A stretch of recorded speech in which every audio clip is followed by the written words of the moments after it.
نہیں اور اقبال کے شعر سے اپنی بات ختم کرتا ہوں کہ وہ کیا ہے شعر، وہ ہے نا کہ اپنا کہ موج ہے دریا میں بیرون دریا کچھ نہیں، وہ کیا ہے اس کے پہلا مسئلہ، فرد قائم ربط ملت سے ہے تنہا کچھ نہیں۔ آپ نے سمجھا ہے شعر میرا؟ بسم اللہ الرحمن الرحیم۔ ناظرین، پاکستان میں اس وقت سیلاب کی صورتحال ہے اور تمام لوگ اپنی اپنی کیپیسٹی کے حساب سے سیلاب زدگان کی مدد کے لیے فنڈ اکٹھا کر رہے ہیں، خوراک اکٹھی کر رہے ہیں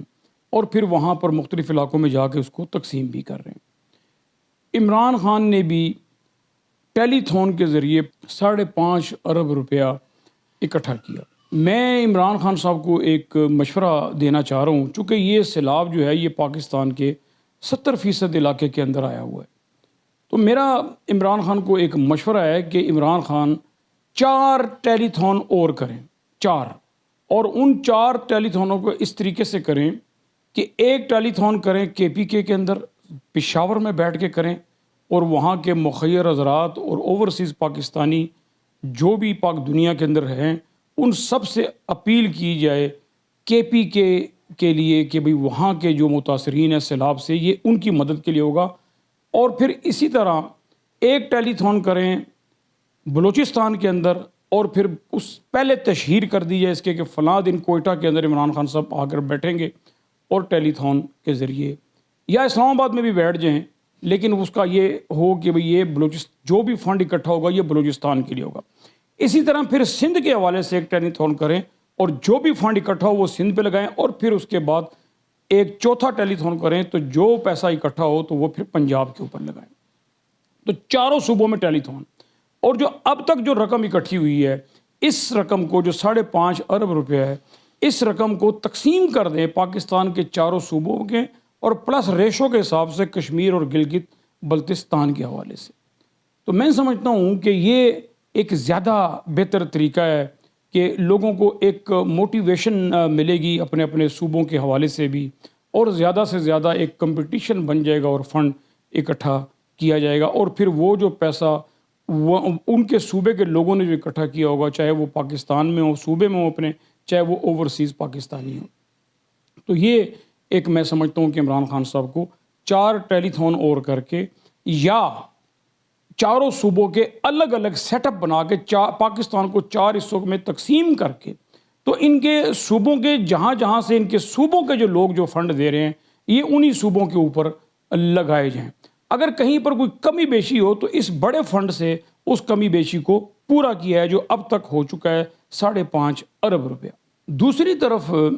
جتنے بھی اس وقت PDM کے لوگ ہیں جو حکومت کے اندر ہیں، مرکزی حکومت کے اندر ہیں، اور سندھ کے اندر اور کسی حد تک بلوچستان کے اندر کو تھوڑے بہت لوگ بھی ہیں، ان کے اندر ایسے لوگ ہیں کہ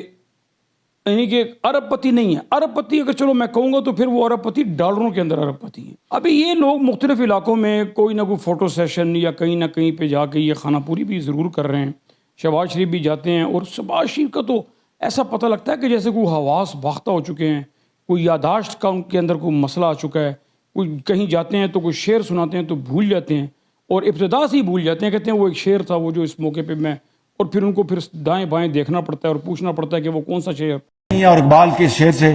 اپنی بات ختم کرتا ہوں کہ وہ کیا ہے شعر، وہ ہے نا کہ اپنا کہ موج ہے دریا میں بیرون دریا کچھ نہیں، وہ کیا ہے اس کے پہلا مسئلہ، فرد قائم ربط ملت سے ہے تنہا کچھ نہیں۔ آپ نے سمجھا ہے شعر میرا؟ یہ لوگ جو ہیں یہ اربوں خربوں پتی ہیں، کم از کم ان لوگوں کو بھی اپنے اکاؤنٹوں سے، اپنے پیسے سے، اپنے خزانوں سے کم از کم کچھ پیسہ ڈونیٹ کرنا چاہیے ان متاثرین کے لیے، تاکہ پتہ لگے کہ ان نے اپنی جیب سے بھی کوئی رقم دی ہے۔ پھر ان کے ساتھ جو ان کے کارندے ہیں وہ بھی اربوں پتی ہیں۔ اب جیسے شرجیل میمن ہے، وہ ڈاکٹر عاصم تھا، وہ تو اب آج کل نظر ہی نہیں آ رہا، پھر اسی طرح وہ درانی ہے جو آغا سراج درانی ہے، یہ اربوں خربوں پتی لوگ ہیں۔ تو یہ زرداری کو چاہیے کہ یہ ان سے، اور شباز شریف کو چاہیے کہ ان سے، اور اسی طرح فضل الرحمان تو خیر خود مانگنے والا ہے، وہ کسی کو کیا دے گا.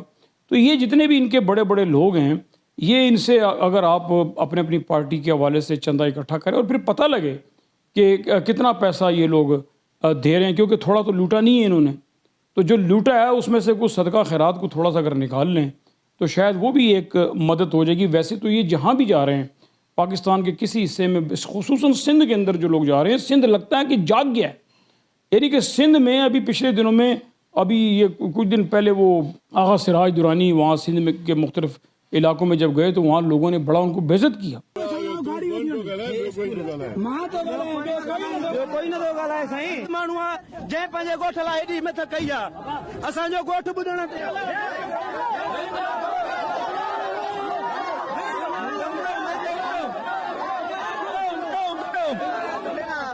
تو ایسے، اور پھر سندھ کے جو اس وقت جو سوشل میڈیا کے اوپر جو لوگوں کے جو ایکٹیویسٹ ہیں، جو عام لوگ ہیں، جو غریب لوگ ہیں، وہ جیسے سوشل میڈیا کے اوپر سندھ گورنمنٹ کو تنقید کا نشانہ بنا رہے ہیں، اور وہ مختلف علاقوں کی وہ جو تصاویر اور ویڈیو بنا کے وہ شیئر کر رہے ہیں. اور پھر آپ دیکھیں کہ ہیلی کاپٹر سے راشن شباز شریف پھینک رہے ہیں، ایسے پیچھے سے وہ کیمرہ دکھا رہا ہے کہ جی وہ شباز شریف وہ تھیلا نیچے گرا رہے ہیں، نیچے لوگ کھڑے ہیں، اوپر سے ہیلی کاپٹر گزرا ہے، وہ ایک ایک تھیلا جو ہے نا وہ، اور وہ تھیلا نیچے آ کے نا پھٹ کے ریزہ ریزہ ہو گیا، اور وہ کہتے ہیں جی کھاؤ اب اس کو. یعنی کہ وہ ریت بجری میں سارا راشن مکس ہو جاتا ہے جو اوپر سے وہ پھینک رہے ہیں، اور نیچے اترنے کی توفیق نہیں ہوئی. ہیلی کاپٹر، یہ کوئی طریقہ تو نہیں ہے. حالانکہ پاک فوج جو ہے، پاکستانی آرمی بھی بڑا کام کر رہی ہے، بڑے لوگوں کو وہ ریسکیو کر رہی ہے اور کافی محنت کر رہی ہے، اور ایسے موقع کے اوپر ہمیشہ فوج نے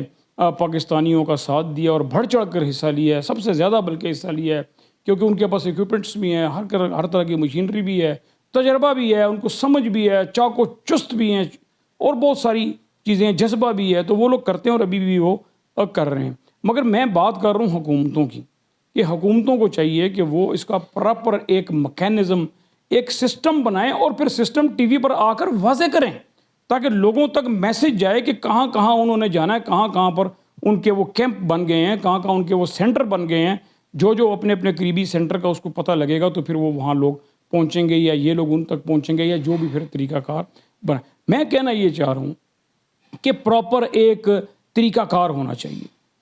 اور پھر اس کے حساب سے پھر جو ہے نا یہ ساری سپلائی جو ہے نا یہ ہونی چاہیے. بعد میں پھر ان متاثرین کے گھروں کی تعمیر کے سلسلے، وہاں پر سڑکوں کی تعمیر کے سلسلے، جو ڈیم ٹوٹ گئے ہیں ان کی مرمت کے سلسلے، مطلب ایک لمبا چوڑا سلسلہ ہے کہ جو شاید کئی مہینے لگ جائیں یا سال لگ جائے. اگر دیانتداری سے اس کے اوپر کام کیا تو اچھا خاصا ٹائم لگ جائے گا، اچھا خاصا پیسہ لگے گا، اور الحمدللہ کہ پوری دنیا سے لوگ اس چیز کے اوپر کام کر رہے ہیں، اور دنیا سے ساری سے بلکہ ملکوں سے مدد آ رہی ہے. بس بات ہے تو ایک کہ اس کو صحیح طریقے سے ایمانداری کے ساتھ اس کو تقسیم کر دیا جائے. یہ تو ہے پہلا مرحلہ. اس کے بعد پھر دوسرا جو مرحلہ ہے وہ پھر ری ہیبیٹیشن جو ہے، اس کو وہ جو گھروں کو بنانا ہے، جو بیمار ہیں ان کے علاج ہیں، پھر اس قسم کی اور چیزیں ہیں، جو انفراسٹرکچر جو ہے وہ سارا نئے سرے سے بلڈ اپ کرنا ہے.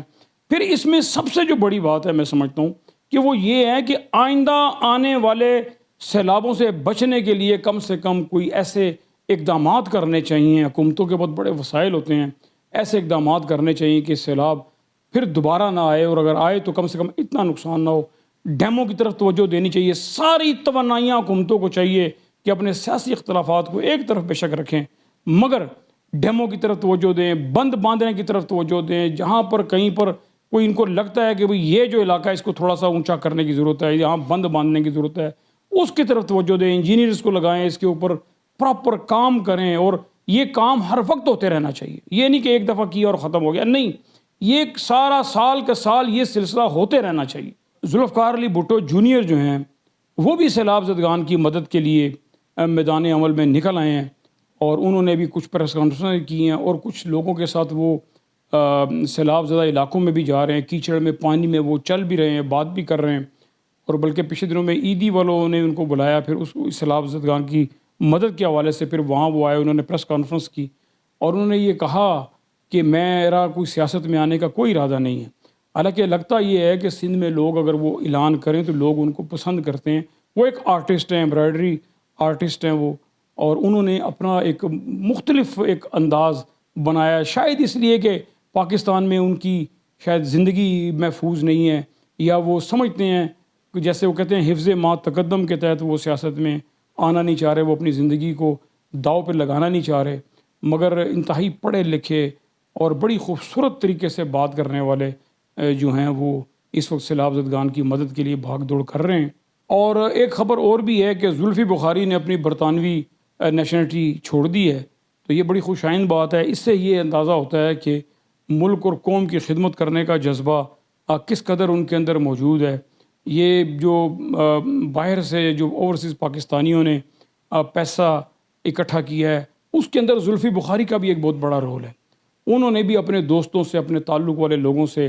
یہ کافی دنوں سے بات چلائی ہوئی تھی کہ بھئی اس طرح جو سیلاب کا معاملہ ہے، آپ نے اس کے اندر مدد کرنی ہے اور پیسہ دینا ہے. پھر عمران خان صاحب کی ٹیلی تھون میں زلفی بخاری کے کئی دوستوں نے کروڑوں روپیہ دیا ٹیلی تھون کے ذریعے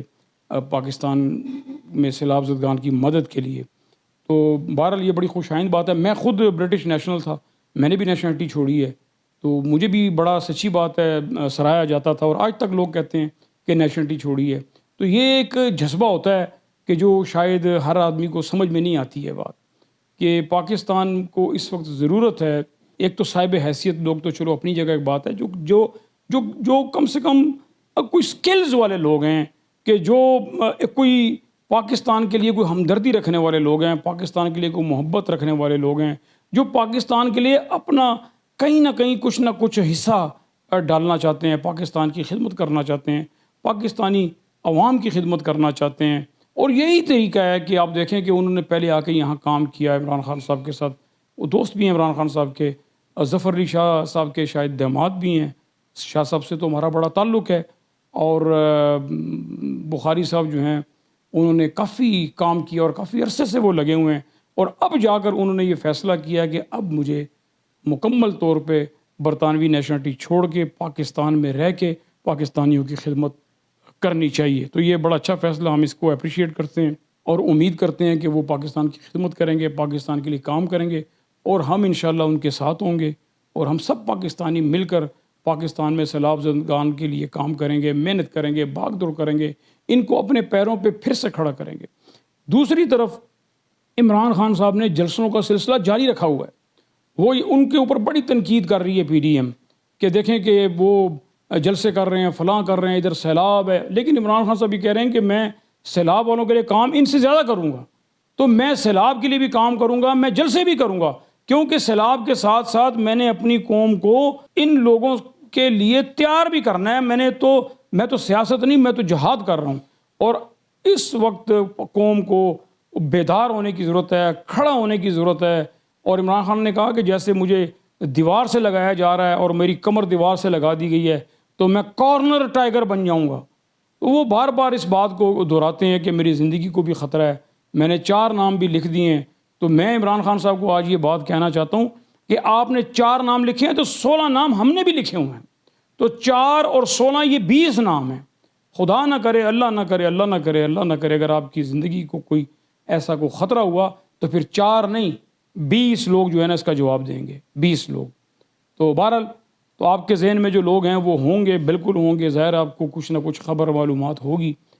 تو ہمارے ذہن میں بھی کچھ لوگ ہیں، ہمیں بھی کچھ لوگ نظر آ رہے ہیں. ہم بھی آنکھیں رکھتے ہیں، دماغ رکھتے ہیں، سوچتے ہیں، پڑھتے ہیں، لکھتے ہیں، بولتے ہیں. تو ہمیں بھی کئی چیزوں کی سمجھ ہے. تو اللہ پاک آپ کی خیر کرے، آپ کی زندگی بڑھائے. آپ کی ضرورت ہے پاکستان کو، اور پاکستان میں ایک دیانتدار، ایماندار، سچے، کھرے اور ویژن رکھنے والے لیڈر کی ضرورت ہے، جو اس وقت ناپید ہے پاکستان میں. اس وقت عمران خان کے علاوہ مجھے کوئی بتا دے کہ پاکستان میں کوئی ایسا لیڈر. آپ فضل الرحمان کو دیکھیں، زرداری کو دیکھیں، بلاول کو دیکھیں. بلاول تو خیر ابھی اس صف میں ہے ہی نہیں ہے نا، وہ تو اپنے باپ کے سر کے اوپر اور جو پارٹی کی جو بچی کچی ساکھ ہے اس کے اوپر، یا اب جس طرح وہ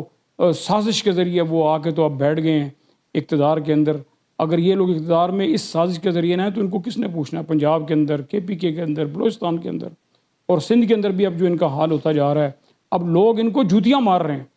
یہ جہاں جاتے ہیں لوگ ان کے، اور پھر لوگ کہتے ہیں کہ آپ ادھر کیا کرنے آئے ہو، آپ خالی ہاتھ آئے ہو، آپ ہمیں کچھ دینے نہیں آئے، تو آپ ہمیں ملنے کس لیے آئے ہو؟ کہ تصویریں بنانے آئے ہو کیا، اپنی ویڈیو بنانے آئے ہو یہاں پر؟ وہ دھکے دے کے تو لوگ برا بھلا کہہ کے اکٹھے ہو کے جتھوں کی شکل میں تو ان کو بھگاتے ہیں وہاں سے، اور یہ بھاگتے ہیں وہاں سے۔ آج عمران خان صاحب کا فیصل آباد میں جلسہ ہے، آپ دیکھیں کہ کیسے ان کے جلسے کامیاب ہوتے جا رہے ہیں، اور کیسے لوگ جوش و خروش سے جلسوں میں شرکت کر رہے ہیں، اور عمران خان کی قیادت کے اوپر اعتماد کا اظہار کر رہے ہیں۔ اور خواتین کی دیکھیں کہ کتنی بڑی تعداد ان علاقوں میں کہ جہاں کبھی کوئی تصور نہیں کر سکتا تھا، وہاں خواتین کس طرح باہر نکل کر عمران خان صاحب کا استقبال کر رہی ہیں، اور ان کے ساتھ کھڑے ہونے کا، ان کے ساتھ اسلام آباد اگر وہ کال دیں مارچ کی تو وہاں جانے کا کیسے عزم کا اظہار کر رہی ہیں۔ تو آج فیصل آباد میں بھی امید ہے کہ ایک بہت بڑا تاریخی جلسہ ہونے جا رہا ہے رانا ثناء اللہ جیسے لوگوں کے لیے، اور پھر وہ جو وہاں پر اس فیصل آباد کا جو سب سے بڑا لوٹا ہے راجہ ریاض، وہ جو کہتا تھا کہ میرا ضمیر جاگ گیا ہے، وہ ضمیر جاگ گیا ہے، وہ اسمبلی میں اپوزیشن لیڈر بنا ہوا ہے۔ اپوزیشن لیڈر اس کو اپوزیشن لیڈر کا نہ اس کو کوئی لفظ انگلش کا پڑھنا آتا ہے، نہ اس کو کوئی بولنا آتا ہے، اور اسمبلی میں بیٹھ کے وہ یس سر کرتا رہتا ہے۔ اپوزیشن کی مراد ساری وہ لے رہا ہے، ساری جیسے وہ ایک وزیر کے برابر ہوتی ہیں اپوزیشن لیڈر کی مراد، وہ ساری استعمال کر رہا ہے۔ ظاہر ہے سرکاری بنگلہ ملا ہوگا، ڈرائیور ملا ہوگا، نوکر ملے ہوں گے، گاڑیاں ملی ہوں گی، وہ پروٹوکول انجوائے کر رہا ہے اور کہتا ہے کہ جی میرا ضمیر جاگ گیا ہے۔ تو ضمیر تو جو اس کا جاگا ہے وہ تو خیر انشاءاللہ الیکشن کے اندر عوام ان کو ضرور جواب دیں گے، کہ جو اپنے علاقوں میں اب منہ دکھانے کے قابل بھی نہیں رہے، یہ تو ان کے حالات ہیں۔ تو آج بہرحال فیصل آباد میں عمران خان کا انشاءاللہ جمع غفیر ہوگا، بہت بڑا جلسہ ہوگا، بڑی تعداد میں لوگ شرکت کریں گے۔ آپ کوشش کریں کہ اس جلسے کو کامیاب کریں، اور عمران خان کی اس سوچ اور اس عزم اور اس ویژن، اس نظریے کو آپ پروان چڑھائیں اور اس کا ساتھ دیں۔ یہ پاکستان کے لیے ضروری ہے، یہ پاکستانی عوام کو، پاکستانی قوم کو، اور اس مملکت خداداد پاکستان کو اونچا کرنے کے لیے، بچانے کے لیے، اس کو آگے بڑھانے کے لیے یہ بڑا ضروری ہے کہ آپ عمران خان صاحب کے ساتھ کھڑے ہوں۔ اور اب تو لوگوں نے یہ کہنا شروع کر دیا ہے کہ 2/3 نہیں، اب تو 2/3 سے بھی اوپر کی بات آپ کریں۔ اور یہ 9 حلقوں میں جو عمران خان الیکشن لڑنے جا رہے ہیں، تو یہ ایک خوف کی فضا ہے اس وقت پی ڈی ایم کے اوپر، حکومت کے ایوانوں کے اندر ایک خوف ہے، اور وہ یہ کہتے ہیں کہ اگر عمران خان 9 کے 9 حلقوں سے جیت گیا تو ہم کدھر جائیں گے؟ 2 شاید کراچی کے اندر سیٹیں ہیں، کچھ KPK میں، کچھ پنجاب کے اندر، تو وہ کہتے ہیں کہ پھر ہم کدھر جائیں گے۔ اور سننے میں یہ آیا ہے کہ انہوں نے جنرل باجوہ کو یہ بات آہستہ آہستہ پیغام پہنچانا شروع کر دیا ہے کہ وہ 6 مہینے کی ایکسٹینشن جو ہے یہ ان کو دینے کی سوچتے ہیں، کہ اگر عمران خان 9 حلقوں سے جیت گیا یا 6 حلقوں سے جیت گیا تو ان کو یہ ڈر ہے کہ پھر اس کے بعد تو ان کا صفایا ہو جائے گا۔ تو اب یہ چاہتے ہیں کہ جنرل باجوہ جو ہے کسی طریقے سے 6 مہینے کے لیے اور صبر کر جائیں، جبکہ ISPR نے، جنرل باجوہ نے، انہوں نے مختلف موقعوں کے اوپر، بلکہ 3 موقعوں کے اوپر یہ کہا ہے کہ وہ کسی طور پہ بھی ایکسٹینشن اب نہیں لیں گے، کیونکہ 2 دفعہ وہ پہلے 3 سال کے ایکسٹینشن لے چکے ہیں۔ اور میں سمجھتا ہوں کہ یہ ایکسٹینشن کا سلسلہ جو ہے یہ ختم ہونا چاہیے۔ جو آرمی ہے یہ ایک بڑا منظم ادارہ ہے، اور یہ ایسا ادارہ ہے کہ ہم، ظاہر ہے ہم اس کے اوپر فخر کرتے ہیں، تو اس کے اندر یہ جو ایکسٹینشن والا معاملہ یہ بھی ختم ہونا چاہیے، تاکہ نیچے سے نئے لوگ آئیں، ترقیاں جلدی ہوں، اور پھر ایک سسٹم، جب ایک سسٹم ہے تو پھر شخصیات کی کیا ضرورت ہے؟ جب ایک سسٹم، ایک ادارہ ڈسپلن کے اندر ہے، پرنسپلز کے اندر ہے، اصولوں کے اوپر ہے، قانون اور آئین کے اوپر ہے، تو پھر اس میں یہ ایکسٹینشن کا سلسلہ ختم ہونا چاہیے۔ ایکسٹینشن ملنی ہی نہیں چاہیے سرے سے، یہ تو ادارہ ہے، وہ اپنی پالیسی کے مطابق اس کو چلنا چاہیے، تاکہ ہم آگے کی طرف جائیں، نہ کہ پھر ہم پیچھے مڑ کر دیکھیں اور مایوسیوں کا شکار رہیں۔ اب تک اتنا ہی۔ آپ اپنا اور اپنے چینل کا خیال رکھیے گا۔ اللہ آپ کا حامی و ناصر ہو۔